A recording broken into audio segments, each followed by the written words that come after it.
79 අංක 48 දරන ත්‍රස්තවාදය වැළැක්වීමේ తాවකාලික විධාන පනත එවකට ශ්‍රී ලංකාව තුළ පැවැත් තත්ත්වයන්ට මුහුණ දීම සඳහා එනම් ත්‍රස්තවාදී ක්‍රියා වැළැක්වීම යම් පුද්ගලයෙකු සංගමයක හෝ සංවිධානයක් හෝ පුද්ගල කණ්ඩායමක් විසින් ලංකාව තුළ හෝ ඉන් පිටත කර ලබන නීති විරෝධී ක්‍රියා වැළැක්වීමේ අරමුණින් යුතුව සම්මත කරගන්නා ලද පනතක් වේ.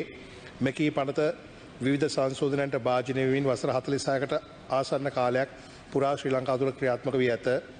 එනම් 1988 අංක 22 දරන පනත 2022 අංක 12 දරන සංශෝධන මගින් මෙකී පනතට මානව අයිතිවාසිකම් හා ශ්‍රී ලංකාවේ අන්තර්ජාතික වශයෙන් බැඳී ඇති සම්මුතීන්ට හා පිළිගත් න්‍යායන්ට අනුරූපී මුහුණුවරක් ලබා දීමේ අරමුණින් සංශෝධන ඉදිරිපත් කරන බව නිරීක්ෂණය වේ. විවිධ රජයන් මෙම පනත පරිච්ඡින්න කොට නව පනතක් ඉදිරිපත් කිරීම සඳහා පියවරගෙන තිබූ බව පෙනී යයි. එවැනි උත්සාහයක් පසුගිය රජය විසින් ගෙන ඇති අතර එලෙස සකස් කර ලද පනත් කෙටුම්පත ගැසට් පත්‍රයේ 2029 දින පර කර ලද අතර එය පාර්ලිමේන්තුවට ඉදිරිපත් කිරීමෙන් අනතුරුව ශ්‍රේෂ්ඨාධිකරණයේ එහි ව්‍යවස්ථානුකූලභාවය පිළිබඳ නඩු පවරා ඇති බවද නිරීක්ෂණය වේ. එකී පනත් කෙටුම්පත පාර්ලිමේන්තුවේ සම්මත කර ගැනීම සඳහා සිදු කළ යුතු සංශෝධන ශ්‍රේෂ්ඨාධිකරණයේ එකී තීන්දුවේදී පැහැදිලිව දක්වා තිබේ. තවද මෙම පනත් කෙටුම්පත එවට පැවති ආංශික අධීක්ෂණ කමිටුවේ දින දෙකක් සාකච්ඡාවටද භාජනය වී ඇත. මෙකී පනත් කෙටුම්පත් තවදුරටත් අධ්‍යයනය කර ඒ සඳහා නිරීක්ෂණ නිර්දේශ ලබා දෙනු පිණිස අධිකරණ අමාත්‍යාංශ ලේකම්ගේ සභාපති යුතු කමිටුවක් පත් කිරීම සඳහා මා විසින් අමාත්‍ය මණ්ඩල පත්‍රිකාවක් ඉදිරිපත් කර ඇත.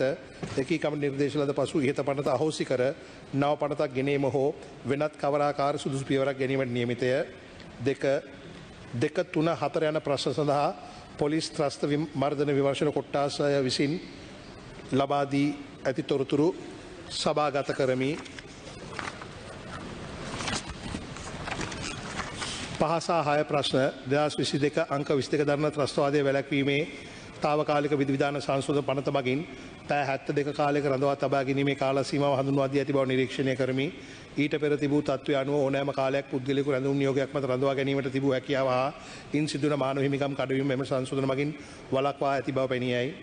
කෙසේ වෙතත් මා විසින් කැබිනට් මණ්ඩලය වෙත ඉදිරිපත් කර ඇති පත්‍රිකාවට කැබිනට් මණ්ඩලය අනුමැතිය ලැබී ඇති අතර ඒ අනුව විද්වත් කමිටුව පත් කිරීමට කටයුතු කරමින් පවතින බවත් එම කමිටු නිර්දේශ සලකා බලා ත්‍රස්තවාදය වැළැක්වීමේ පනත පරිච්ඡින්න කර ඒ වෙනුවට අලුත් පනත් කෙටුම්පතක් පාර්ලිමේන්තුව වෙත ඉදිරිපත් කිරීමට කටයුතු කිරීම මෙම රජයේ අරමුණ බව දන්වා සිටිමි.